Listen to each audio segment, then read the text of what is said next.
Good morning, students. I think you are all happy and safe at home.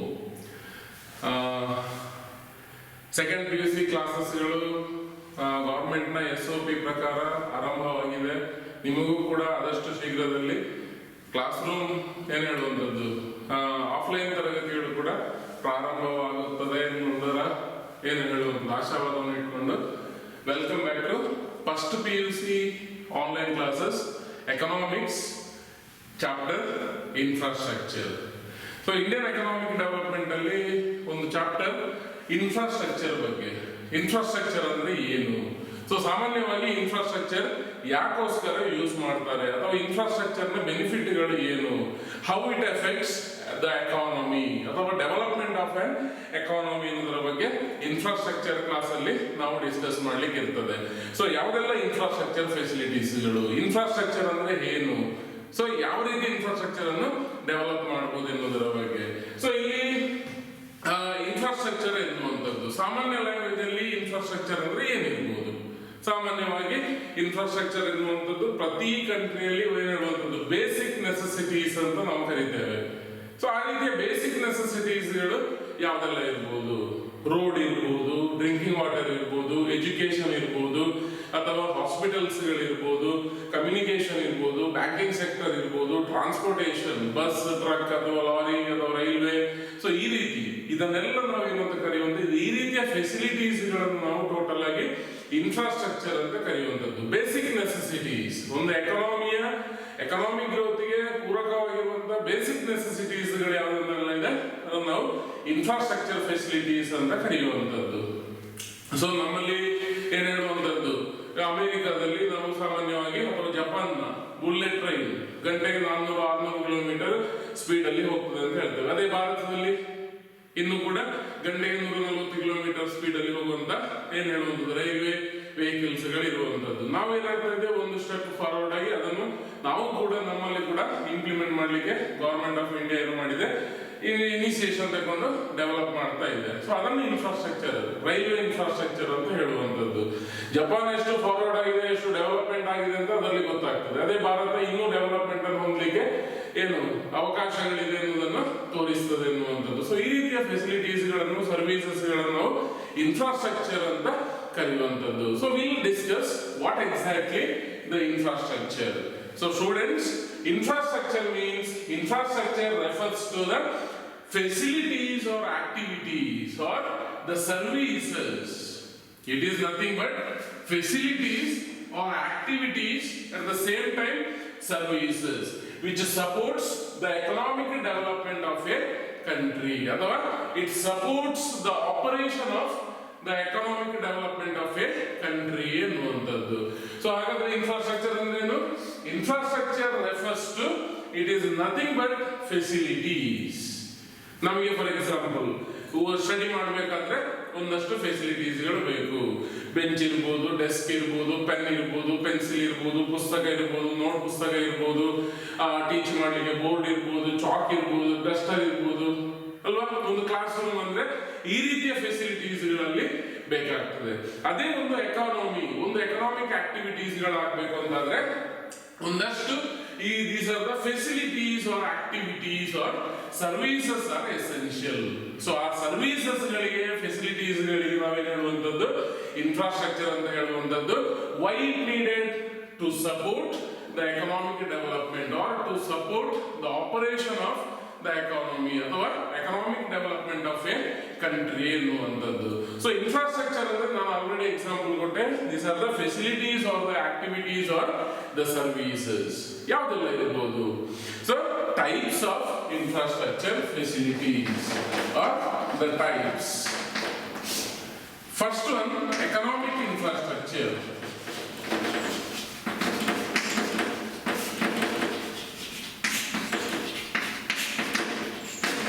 So economic infrastructure, what do you mean by economic infrastructure? These are all also the facilities or activities or the services. Which are the services? Those services which directly supports the economic activities or the economic development of a country, those services will called economic infrastructure. So economic infrastructure ಅಂದ್ರೆ ಏನು? Those services which directly supports the economic activities or the economic development of a country ಎನ್ನುವಂಥದ್ದು. ಆ ಆಕ್ಟಿವಿಟೀಸ್ಗಳು, ಆ ಸರ್ವಿಸಸ್ಗಳು, ಆ ಫೆಸಿಲಿಟೀಸ್ಗಳು direct ಆಗಿ economic development ಆಗಲಿಕ್ಕೆ, economic development ಇನ್ನೂ ಜಾಸ್ತಿ ಆಗಲಿಕ್ಕೆ ಸಪೋರ್ಟ್ ಮಾಡುವಂತ ಫೆಸಿಲಿಟೀಸ್ಗಳು. ಸೊ ಅದನ್ನ ನಾವೇನು ಅಂತ ಕರೆಯುವಂಥದ್ದು ಎಕನಾಮಿಕ್ ಇನ್ಫ್ರಾಸ್ಟ್ರಕ್ಚರ್ ಅಂತ ಕರೆಯುವಂಥದ್ದು. ಸೊ ಹಾಗಾದ್ರೆ ಎಕ್ಸಾಂಪಲ್ ಕೊಡ್ಬೋದಾ? ಎಕನಾಮಿಕ್ ಇನ್ಫ್ರಾಸ್ಟ್ರಕ್ಚರ್ಗೆ ಡೈರೆಕ್ಟ್ ಆಗಿ ಆರ್ಥಿಕ ಅಭಿವೃದ್ಧಿಯನ್ನು ಮಾಡುವಂತ ಫೆಸಿಲಿಟೀಸ್ಗಳು. I will give some of the ಏನು ಹೇಳುವಂಥದ್ದು ಪಾಯಿಂಟ್ಸ್ ಅಂದ್ರೆ ಅದೇ ಎಕ್ಸಾಂಪಲ್ ಅಂತ ಹೇಳ್ಬೋದು. ಸಪೋಸ್ ರೋಡ್ ಫೆಸಿಲಿಟೀಸ್, ಚತುಷ್ಪಥ ರೋಡ್ಗಳು, ಆಲ್ ಸೀಸನ್ ರೋಡ್ಗಳು ಅಂತ ನಾವೇನು ಹೇಳ್ತೇವೆ, ಹೈವೇಗಳು ಅಥವಾ ರೋಡ್ ಫೆಸಿಲಿಟೀಸ್ಗಳು ಡೈರೆಕ್ಟ್ ಆಗಿ ಏನ್ ಮಾಡ್ತದೆ, ಟ್ರಾನ್ಸ್ಪೋರ್ಟೇಷನ್ ಮಾಡ್ಲಿಕ್ಕೆ ಹೆಲ್ಪ್ ಆಗ್ತದೆ. ಪ್ರೊಡಕ್ಷನ್ ಆಗಿರುವಂತಹ ಗೂಡ್ಸ್ಗಳು ಅಥವಾ ರಾ ಮೆಟೀರಿಯಲ್ಸ್ ನ ಸಪ್ಲೈಗಳು, ಪ್ರೊಡಕ್ಷನ್ ಆಗಿರುವಂತಹ ಫಿನಿಶಡ್ ಗೂಡ್ಸ್ ಅನ್ನು ಮಾರ್ಕೆಟ್ಗೆ ಸಪ್ಲೈ ಮಾಡುವಂತದ್ದು ಇರ್ಬೋದು, ಅಥವಾ ರಾ ಮೆಟೀರಿಯಲ್ಸ್ ಗಳನ್ನು ಫೀಲ್ಡ್ ಇಂದ ಪ್ರೊಡಕ್ಷನ್ ಏರಿಯಾಗಳಿಗೆ ಸಪ್ಲೈ ಮಾಡುವಂತದ್ದು ಇರ್ಬೋದು. So one of the important economic infrastructure ಅಂತ ಹೇಳ್ಬೋದು. ಬಿಲ್ಡಿಂಗ್ಸ್ ಗಳಿರ್ಬೋದು, ಡ್ಯಾಮ್ಸ್ ಗಳಿರ್ಬೋದು, ಪವರ್ ಪ್ರಾಜೆಕ್ಟ್ ಗಳಿರ್ಬೋದು, ಪವರ್ ಸೆಕ್ಟರ್ ಇರ್ಬೋದು. ಸೊ ಈ ರೀತಿಯ ಒಂದಷ್ಟು ಫೀಲ್ಡ್ಗಳು, agriculture, transportation, irrigation, energy, communication, banking services. So these are the example for economic infrastructure. So economic infrastructure ಅಂದ್ರೆ those economic infrastructure are the infrastructure ಅಥವಾ facilities or the activities or the services, those services which directly contribute for the economic development of a country. So example ಕೊಡ್ತಿದ್ರೆ agriculture ಇರ್ಬೋದು, irrigation facilities, ನೀರಾವರಿ ವ್ಯವಸ್ಥೆಗಳು, ಡ್ಯಾಮ್ಗಳು ಇರ್ಬೋದು, ಅದೇ ರೀತಿ ಏನ್ ಹೇಳುವಂಥದ್ದು ಕೆನಾಲ್ಸ್ಗಳು, ಈ ರೀತಿಯ ವ್ಯವಸ್ಥೆಗಳು. ಅದರ ಜೊತೆಗೆ ರೋಡ್ ಫೆಸಿಲಿಟಿಗಳು, ಟ್ರಾನ್ಸ್ಪೋರ್ಟೇಷನ್ ಫೆಸಿಲಿಟೀಸ್ಗಳು, ಕಮ್ಯುನಿಕೇಶನ್ ಫೆಸಿಲಿಟಿ, ಬ್ಯಾಂಕಿಂಗ್ ಸರ್ವಿಸಸ್ಗಳು, ಇಂಟರ್ನ್ಯಾಷನಲ್ ಟ್ರೇಡ್ ಇರ್ಬೋದು, ಈ ರೀತಿಯ ಒಂದಷ್ಟು ವ್ಯವಸ್ಥೆಗಳು ಯಾವಾಗ ಬರುವಂತದ್ದು ಎಕನಾಮಿಕ್ ಇನ್ಫ್ರಾಸ್ಟ್ರಕ್ಚರ್ ಅಲ್ಲಿ. ಬಿಲ್ಡಿಂಗ್ಗಳು, ಡ್ಯಾಮ್ಗಳು, ರೋಡ್ಗಳು ಅಥವಾ ಏನ್ ಹೇಳುವಂಥದ್ದು ಬ್ರಿಡ್ಜ್ಗಳು, ಇದೆಲ್ಲ ಎಕನಾಮಿಕ್ ಇನ್ಫ್ರಾಸ್ಟ್ರಕ್ಚರ್ ಅಲ್ಲಿ ಬರುವಂತದ್ದು. Another important type of infrastructure facility is social infrastructure.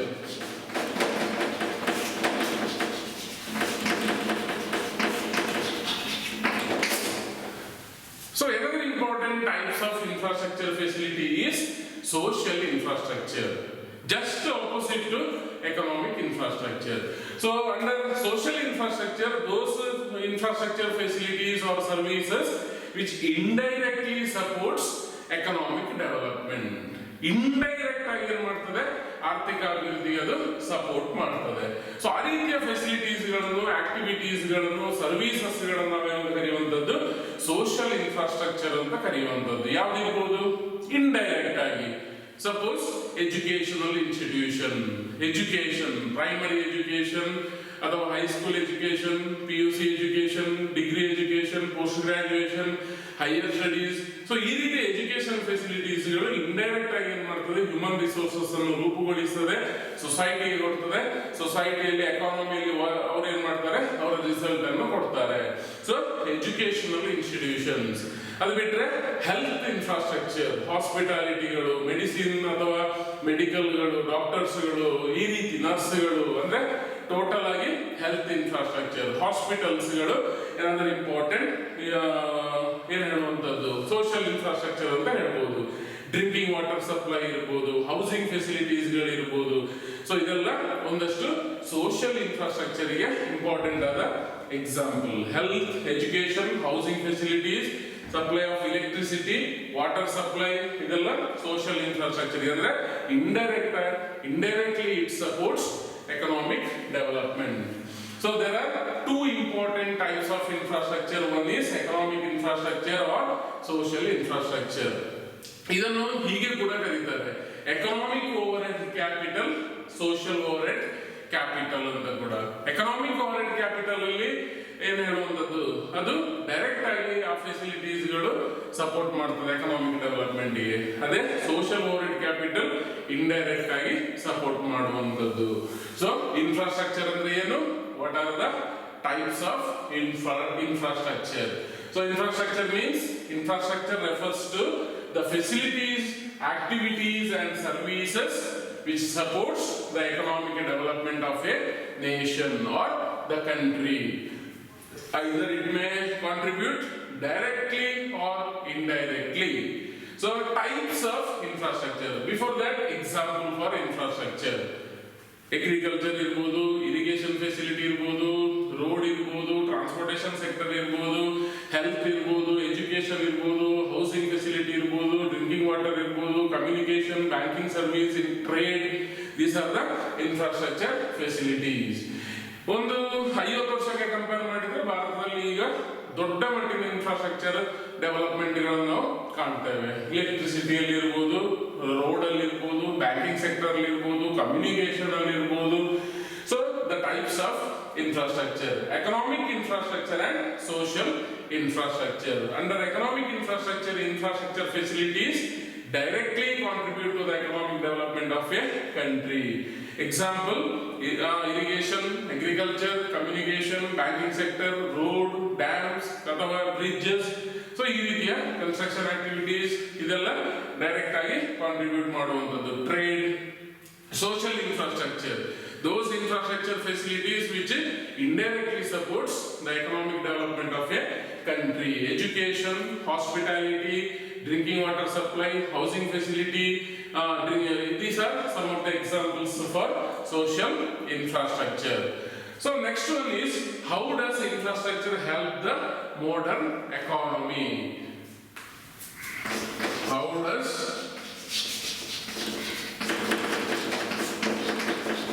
infrastructure helps the modern economy?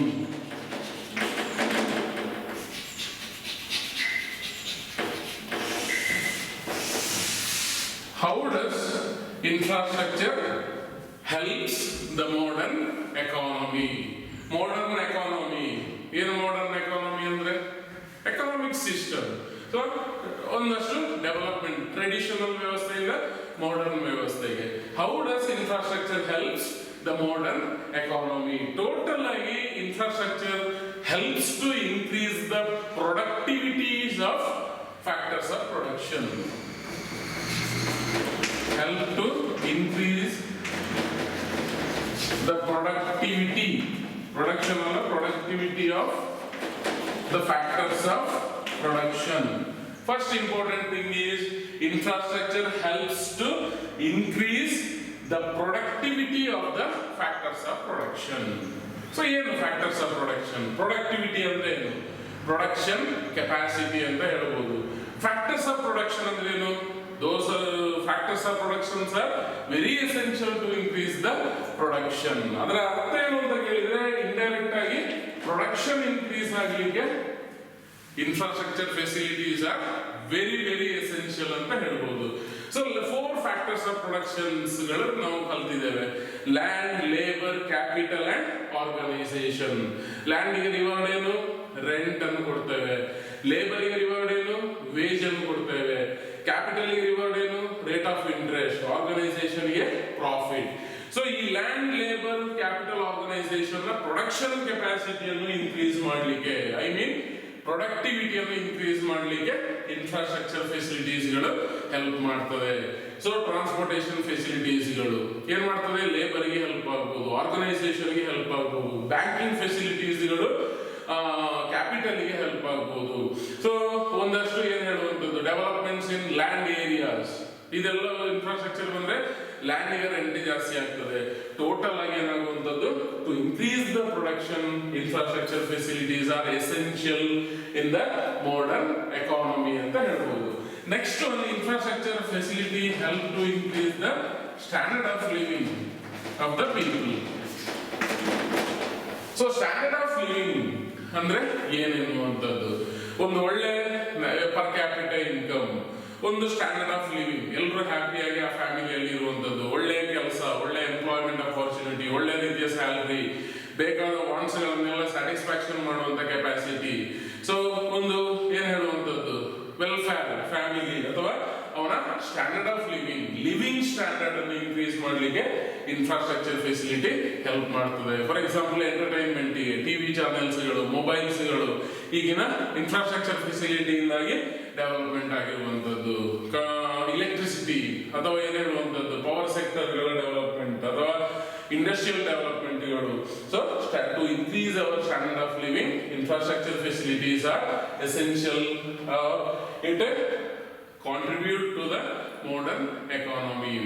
To transfer from traditional economy to modern economy, infrastructure facilities are essential. Infrastructure ಜಾಸ್ತಿ ಆದಷ್ಟು ಟ್ರೆಡಿಷನಲ್ ಸೊಸೈಟಿಯಿಂದ ಅಥವಾ ಟ್ರೆಡಿಷನಲ್ ಎಕಾನಮಿಯಿಂದ ಮಾಡರ್ನ್ ಎಕಾನಮಿ ನಾವು jump ಆಗಬಹುದು. So ಇದು how does infrastructure helps the modern economy? First one, to increase the it helps to increase the productivity of the factors of production.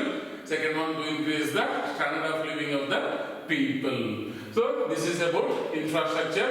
In this chapter we are going to discuss about the two important and main infrastructure facility. One is health infrastructure, another one is energy. So ಅದರ ಬಗ್ಗೆ health infrastructure ನ ಬಗ್ಗೆ ಕೂಡ ನಾವು discuss ಮಾಡಲಿಕ್ಕೆ ಇರ್ತದೆ. ಅದಕ್ಕಿಂತ ಮೊದಲು role of infrastructure in the development of modern economy.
So here the role of infrastructure facility in the development of modern economy. So ಎರಡು ಸಣ್ಣ ಪಾಯಿಂಟ್ಸ್ ಗಳನ್ನು ಡಿಸ್ಕಸ್ ಮಾಡಿದ್ದೇವೆ. First one, to increase the productivity of the factors of production.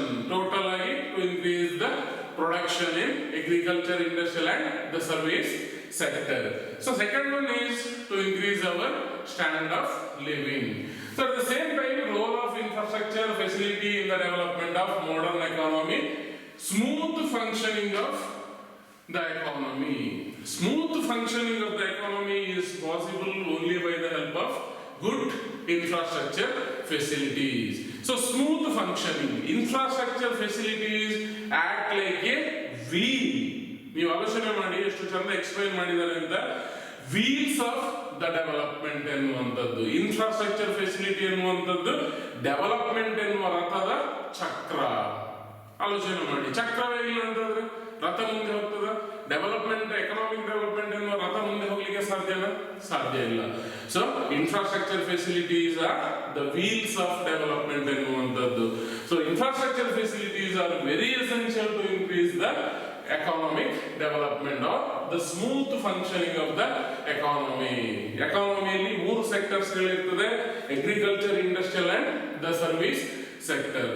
For the smooth running of agriculture sector irrigation ಫೆಸಿಲಿಟಿಗಳು ಬೇಕಾಗ್ತದೆ, good credit ಫೆಸಿಲಿಟೀಸ್ಗಳು, ಸಾಲದ ವ್ಯವಸ್ಥೆಗಳು ಬೇಕಾಗ್ತದೆ, banking sector ಬೇಕಾಗ್ತದೆ. ಅದರ ಜೊತೆಗೆ ಫರ್ಟಿಲೈಸರ್, ಪೆಸ್ಟಿಸೈಡ್, ಎಲೆಕ್ಟ್ರಿಸಿಟಿ, ಪವರ್ ಪ್ರಾಜೆಕ್ಟ್ಗಳು, ಡ್ಯಾಮ್ಗಳು, ಟ್ರಾನ್ಸ್ಪೋರ್ಟೇಷನ್ ಫೆಸಿಲಿಟಿಗಳು, ಟ್ರೇಡ್ಗಳು are the very essential. Industrial ಸೆಕ್ಟರಿಗೂ ಅದೇ ರೀತಿ, ಸರ್ವಿಸ್ ಸೆಕ್ಟರಿಗೂ ಅದೇ ರೀತಿ. For the smooth functioning of the economy, infrastructure facilities are very essential. Second one is development of agriculture. Development of agriculture. For the development of agriculture, I already told there are 3 important sectors in an economy. Agriculture sector or the primary sector, secondary sector or the industrial sector, tertiary sector or the service sector ಎನ್ನುವಂಥದ್ದು. For the development of agriculture facilities, farmers need good infrastructure facility, 24/7 power supply, good ಏನು ಹೇಳುವಂಥದ್ದು irrigation facilities, all time water facility should be available to the farmers for farming ಎನ್ನುವಂಥದ್ದು. Dam ಕನ್ಸ್ಟ್ರಕ್ಷನ್ಗಳು ಅಥವಾ ಕೆನಲ್ಗಳ ಕನ್ಸ್ಟ್ರಕ್ಷನ್ಗಳು. So ಈ ರೀತಿ drinking ವಾಟರ್ನ ಜೊತೆಗೆ irrigation ಫೆಸಿಲಿಟೀಸ್ಗಳು ಕೂಡ ಬೇಕಾಗ್ತದೆ. Banking facilities, ಸಾಲದ ವ್ಯವಸ್ಥೆ, ಕೃಷಿಕನಿಗೆ ಸಾಲ ಎನ್ನುವಂಥದ್ದು ತುಂಬಾ ಮುಖ್ಯ ಆಗ್ತದೆ. Credit facility should be available on time ಎನ್ನುವಂಥದ್ದು, ಅಥವಾ ಇನ್ ಟೈಮ್ ಏನ್ ಮಾಡಬೇಕಾಗ್ತದೆ, credit facility should be available to the farmers. ಅದರ ಜೊತೆಗೆ ಟ್ರಾನ್ಸ್ಪೋರ್ಟೇಷನ್ ಇರ್ಬೋದು, ಟ್ರೇಡ್ ಇರ್ಬೋದು, communication should be needed to the farmers. ಅಥವಾ further development of agriculture or the agriculture production ಅನ್ನು increase ಮಾಡೋ ಉದ್ದೇಶದಿಂದ infrastructure facilities ಗಳು ಬೇಕಾಗ್ತದೆ. Third one is the development of industrial sector. Industrial sector ಅಥವಾ industries. ಒಂದು ಕಾಟೇಜ್ ಇಂಡಸ್ಟ್ರಿಯಿಂದ ಸ್ಟಾರ್ಟ್ ಆಗಿರುವಂತ industrial sector large scale industries ಗಳ ತನಕ ಕೋಟಿಗಟ್ಟಲೆ ವ್ಯವಹಾರ ಆಗುವಂತ, ಪ್ರೊಡಕ್ಷನ್ ಆಗುವಂತ, ಇನ್ವೆಸ್ಟ್ಮೆಂಟ್ ಮಾಡಿರುವಂತ ಇಂಡಸ್ಟ್ರೀಸ್ ಗಳ ಡೆವಲಪ್ಮೆಂಟ್ ಗೆ ಇನ್ಫ್ರಾಸ್ಟ್ರಕ್ಚರ್ ಫೆಸಿಲಿಟೀಸ್ ಗಳು ಬೇಕು. 365 days 24/7 ಪವರ್ ಸಪ್ಲೈ ಯಾವುದಕ್ಕೆ ಬೇಕಾಗ್ತದೆ? ಇಂಡಸ್ಟ್ರೀಸ್ ಗಳಿಗೆ ಬೇಕಾಗ್ತದೆ. ಮೆಷಿನರಿಗಳನ್ನು ರನ್ ಮಾಡಲಿಕ್ಕೆ, ಫ್ಯಾಕ್ಟರಿ ರನ್ ಮಾಡುವಂತ ಉದ್ದೇಶಕ್ಕೆ, ಪ್ರೊಡಕ್ಷನ್ ಅನ್ನು ಏನಿಡುವಂತದ್ದು, ಟೈಮ್ ಟು ಟೈಮ್ ಪ್ರೊಡಕ್ಷನ್ ಮಾಡಲಿಕ್ಕೆ, ಕಂಟಿನ್ಯೂಸ್ ಪ್ರೊಡಕ್ಷನ್ ಗೆ ಪವರ್ ಸಪ್ಲೈ ಬೇಕಾಗ್ತದೆ, ಕ್ರೆಡಿಟ್ ಫೆಸಿಲಿಟೀಸ್ ಗಳು ಬೇಕಾಗ್ತದೆ. ಸೊ ಲ್ಯಾಂಡ್ ಏರಿಯಾಸ್ ಗಳ ಅವೈಲಬಿಲಿಟಿ ಬೇಕಾಗ್ತದೆ, ಟ್ರಾನ್ಸ್ಪೋರ್ಟೇಷನ್ ಫೆಸಿಲಿಟಿ ಇನ್ನೊಂದು very important for the industrial sector. So ಅದರ ಜೊತೆಗೆ ಅವರಿಗೆ ಬೇಕಾಗುವಂತ skilled manpower, education is very important.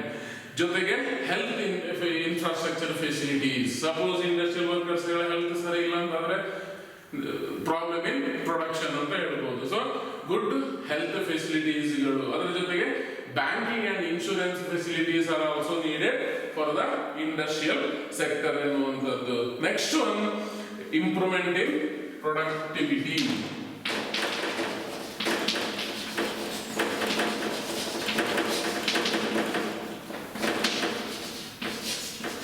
Improvement in productivity. Fourth important role played by the infrastructure facility is the productivity. So productivity, education and training helps to increase the productivity or the production capacity of the people. Good education, quality of education ಏನು ಯಾವುದಕ್ಕೆ ಬೇಕಾಗ್ತದೆ? ನಮ್ಮ productivity, ನಮ್ಮ experience, training should be needed. ನಮ್ಮ experience ಜಾಸ್ತಿ ಆಗಬೇಕು, training ಬೇಕಾಗ್ತದೆ, research ಮಾಡಬೇಕಾಗ್ತದೆ, ಇನ್ನೋವೇಷನ್ಸ್ ಗಳನ್ನು ಮಾಡಬೇಕಾಗ್ತದೆ. So science and technology contribution ಜಾಸ್ತಿ ಇರ್ತದೆ. ಸೊ ಈ ರೀತಿಯ ಇನ್ಫ್ರಾಸ್ಟ್ರಕ್ಚರ್ ಫೆಸಿಲಿಟೀಸ್ಗಳು ಜನರಿಗೆ ಅವೈಲೇಬಲ್ ಇದ್ರೆ it helps to improve the productivity of factors of production. Land and labour capital organisation ನ ಪ್ರೊಡಕ್ಷನ್ ಕೆಪಾಸಿಟಿಯನ್ನು ಇನ್ಕ್ರೀಸ್ ಮಾಡಬೇಕು ಅಂತಾದ್ರೆ ಬೇಸಿಕ್ ಏನ್ ಹೇಳುವಂತ ಥಿಂಗ್ಸ್ ಗಳು ಬೇಕಾಗ್ತದೆ. ನಿಮಗೆ ಬರೀಲಿಕ್ಕೆ ಪೆನ್ ಇಲ್ಲ, ಕ್ಯಾಲ್ಕುಲೇಟರ್ ಇಲ್ಲ ಅಕೌಂಟ್ಸ್ ಮಾಡ್ಲಿಕ್ಕೆ, ಅಥವಾ ಲೆಕ್ಕ ಮಾಡ್ಲಿಕ್ಕೆ ಕ್ಯಾಲ್ಕುಲೇಟರ್ ಇಲ್ಲ, ಬರೀಲಿಕ್ಕೆ ಪೆನ್ ಇಲ್ಲ, ಪುಸ್ತಕ ಇಲ್ಲ, ಓದ್ಲಿಕ್ಕೆ ಅಥವಾ ಎಕ್ಸಾಮ್ ಬರೀಲಿಕ್ಕೆ ಸಾಧ್ಯನಾ? ಕೂತ್ಕೊಳ್ಳಿಕ್ಕೆ ಬೆಂಚ್ ಡೆಸ್ಕ್ ಇಲ್ಲ, ಪವರ್ ಸಪ್ಲೈ ಇಲ್ಲ, ಬಿಲ್ಡಿಂಗ್ ಇಲ್ಲ ಅಂದ್ರೆ ನಿಮಗೆ ಒಂದು ಕ್ಲಾಸ್ ರೂಮ್ ಅಂತ ಹೇಳುವಾಗ ಬಿಲ್ಡಿಂಗ್, ಅಥವಾ ಮನೆ ಅಂತ ಹೇಳುವಾಗ ಮನೆಯಲ್ಲಿ ಓದುವ ವಾತಾವರಣಕ್ಕೆ ಮನೆ ಬೇಕಾಗ್ತದೆ. ಇಲ್ಲ, ನಿಮಗೆ ಹೆಲ್ತ್ ಫೆಸಿಲಿಟಿ ಇಲ್ಲ. So infrastructure facilities are very essential. ಅಲ್ಲದಿದ್ರೆ ನಮ್ಮ ಎಜುಕೇಶನ್ ಮಾಡ್ಲಿಕ್ಕೆ ಸಾಧ್ಯ ಇಲ್ಲ. ಸೊ ಆದಷ್ಟು ಗವರ್ಮೆಂಟ್ ಏನ್ ಮಾಡ್ತದೆ, ಇನ್ಫ್ರಾಸ್ಟ್ರಕ್ಚರ್ ನ ಮೇಲೆ government as well as private sector ಏನ್ ಮಾಡ್ತಾ ಇದೆ, ಇನ್ವೆಸ್ಟ್ಮೆಂಟ್ ಗಳನ್ನು ಕೂಡ ಮಾಡ್ತಾ ಇದೆ. Lakhs of crores of rupees ಅಷ್ಟು ಇನ್ವೆಸ್ಟ್ಮೆಂಟ್ ಗಳು ಇನ್ಫ್ರಾಸ್ಟ್ರಕ್ಚರ್ ಫೆಸಿಲಿಟೀಸ್ ಗಳನ್ನು ಡೆವಲಪ್ ಮಾಡಲಿಕ್ಕೆ ಬೇಕಾಗ್ತದೆ. ಸೊ ಸರಿಯಾದ ಇನ್ಫ್ರಾಸ್ಟ್ರಕ್ಚರ್ ಫೆಸಿಲಿಟಿ ಇದ್ದಾಗ ಎಕನಾಮಿಕ್ ಡೆವಲಪ್ಮೆಂಟ್ ಆಟೋಮೆಟಿಕಲಿ ಜಾಸ್ತಿ ಆಗ್ತದೆ ಎನ್ನುವಂಥದ್ದು. ಸೊ ಈ ರೀತಿಯ ಪಾಸಿಟಿವ್ ರೂಲ್ ಇನ್ಫ್ರಾಸ್ಟ್ರಕ್ಚರ್ ಏನ್ ಮಾಡ್ತದೆ, ಮಾಡರ್ನ್ ಎಕಾನಮಿಲಿ ಪ್ಲೇ ಮಾಡ್ತದೆ. First one, smooth functioning of the economy. Development economy ಎನ್ನುವ ರಥದ ಚಕ್ರ ಯಾವ್ದಾಗಿರ್ತದೆ, ಇನ್ಫ್ರಾಸ್ಟ್ರಕ್ಚರ್ ಫೆಸಿಲಿಟಿ. ಚಕ್ರ ಇಲ್ಲ ಅಂತಂದ್ರೆ ಎಕಾನಮಿ ಮುಂದೆ ಹೋಗ್ಲಿಕ್ಕೆ ಸಾಧ್ಯ ಇಲ್ಲ. For the smooth functioning of the economy needs good infrastructure facilities. Again infrastructure facility ಅಂದ್ರೆ ಏನು? ಕನ್ಸ್ಟ್ರಕ್ಷನ್ ಆಫ್ ರೋಡ್ಸ್, ರೈಲ್ವೇಸ್, ಅಥವಾ ಏನ್ ಹೇಳುವಂತದ್ದು ಬಿಲ್ಡಿಂಗ್ಸ್, ಡ್ಯಾಮ್ಸ್, ಅಥವಾ ನೀವು ಹೇಳಿದಾಗೆ ಬ್ರಿಡ್ಜಸ್ ಗಳಿರ್ಬೋದು, ಪವರ್ ಅಥವಾ ಎನರ್ಜಿ ಸೆಕ್ಟರ್ ಇರ್ಬೋದು, health, education, drinking water supply, housing ಫೆಸಿಲಿಟೀಸ್ಗಳು, ಟ್ರೇಡ್, ಕಾಮರ್ಸ್ ಅಥವಾ ಕಮ್ಯುನಿಕೇಶನ್. ಸೊ ಇದೆಲ್ಲವೂ ಕೂಡ ಯಾವುದರಲ್ಲಿ ಬರುವಂತದ್ದು, ಇನ್ಫ್ರಾಸ್ಟ್ರಕ್ಚರ್ ಅಲ್ಲಿ ಬರುವಂತದ್ದು. Second one, development of agriculture. Agriculture ನ ಡೆವಲಪ್ಮೆಂಟ್ ಇನ್ಫ್ರಾಸ್ಟ್ರಕ್ಚರ್ಗಳು, power supply, irrigation facility, skilled manpower ಬೇಕಾಗ್ತದೆ. ಹೊಸ ಹೊಸ ಇನ್ನೋವೇಷನ್ಸ್ ಗಳು, development in science and technology, credit facilities, banking facilities, ಅದೇ ರೀತಿ ಅವರಿಗೆ ಬೇಕಾಗುವಂತ ಫರ್ಟಿಲೈಸರ್, ಪೆಸ್ಟಿಸೈಡ್ಗಳು. So development of industrial sector. Industrial sector ಗಳಿಗೆ ಬೇಕಾಗುವಂತ ಇನ್ಫ್ರಾಸ್ಟ್ರಕ್ಚರ್ ಫೆಸಿಲಿಟೀಸ್ಗಳು, ಎನರ್ಜಿ ಇರ್ಬೋದು, ಸ್ಕಿಲ್ಡ್ ಮ್ಯಾನ್ ಪವರ್ ಅಂದ್ರೆ ಪವರ್, ಎನರ್ಜಿ ಅಂದ್ರೆ power sector, skilled manpower, training, education. So ಇದೆಲ್ಲ ಇಂಡಸ್ಟ್ರಿಯಲ್ ಸೆಕ್ಟರ್ಗೆ ಬೇಕಾಗುವಂತದ್ದು. Improvement in productivity. ಸೊ ಯಾವಾಗ ಪ್ರೊಡಕ್ಟಿವಿಟಿ ಜಾಸ್ತಿ ಆಗ್ತದೆ, ಹೊಸ ಹೊಸ ಟ್ರೈನಿಂಗ್ ಅನ್ನು ಕೊಟ್ಟಾಗ, ಹೊಸ ಹೊಸ ಎಕ್ಸ್ಪೆರಿಮೆಂಟ್ಸ್ ಗಳನ್ನು ಮಾಡಿದಾಗ, ಇನ್ನೋವೇಷನ್ಸ್ ಗಳನ್ನು, ಇನ್ವೆನ್ಷನ್ಸ್ ಗಳನ್ನು ಮಾಡಿದಾಗ, ಸೈನ್ಸ್ ಅಂಡ್ ಟೆಕ್ನಾಲಜಿಗಳ ಇಂಪ್ರೂವ್ಮೆಂಟ್ಗಳು. ಸೊ ಇದೆಲ್ಲ ಪ್ರೊಡಕ್ಟಿವಿಟಿಯನ್ನು, ಫ್ಯಾಕ್ಟರ್ಸ್ ಆಫ್ ಪ್ರೊಡಕ್ಷನ್ ನ ಪ್ರೊಡಕ್ಟಿವಿಟಿಯನ್ನು ಜಾಸ್ತಿ ಮಾಡಿ ಪ್ರೊಡಕ್ಷನ್ ಜಾಸ್ತಿಯಾಗಿ ಎಕನಾಮಿಕ್ ಡೆವಲಪ್ಮೆಂಟ್ ಗೆ ಕಾಂಟ್ರಿಬ್ಯೂಟ್ ಮಾಡ್ತದೆ ಎನ್ನುವಂಥದ್ದು. So in today's class we discussed about the meaning of infrastructure, types of infrastructure, then the role of infrastructure facility in modern economy. So ಒಮ್ಮೆ ಅದನ್ನು ಸರಿಯಾಗಿ ಪಾಯಿಂಟ್ಸ್ ಗಳನ್ನು ಬರ್ಕೊಳ್ಳಿ, ಓದಿ, ಆದಷ್ಟು ಬೇಗ ಶೀಘ್ರದಲ್ಲಿ ಕಾಲೇಜ್ ಪ್ರಾರಂಭ ಆಗಲಿ ಅಂತ ಆಶಿಸುವ. ಅದರ ಜೊತೆಗೆ ಮೊಬೈಲ್ ಯೂಸ್ ಮಾಡುವಂಥದ್ದನ್ನು ಎಜುಕೇಶನ್ ಪರ್ಪಸ್ಗೆ ಮಾತ್ರ ಮಾಡಿ ದಯವಿಟ್ಟು. ಸೊ ಬೇರೆ ಪರ್ಪಸ್ಗೆ ಮಾಡಿ ಅದಕ್ಕೆ ಅಡಿಕ್ಟ್ ಆಗುವಂತ ಕೆಲಸಕ್ಕೆ ಕೈ ಹಾಕಬೇಡಿ. ಎಷ್ಟು ಬೇಕೋ ಅಷ್ಟು ಮೊಬೈಲ್ ಅನ್ನು ಯೂಸ್ ಮಾಡಿ. ಪೇರೆಂಟ್ಸ್ ಹೇಳಿದ ಮಾತನ್ನು ಕೇಳಿಕೊಳ್ಳಿ, ಚಂದದಲ್ಲಿ ಇದೆ. ಸೊ ಈ ರೀತಿಯ ಮನವಿ ಮಾಡ್ತಾ ಇವತ್ತಿನ ಕ್ಲಾಸಸ್ ಅನ್ನು ಮುಗಿಸ್ತಾ ಇದ್ದೇನೆ.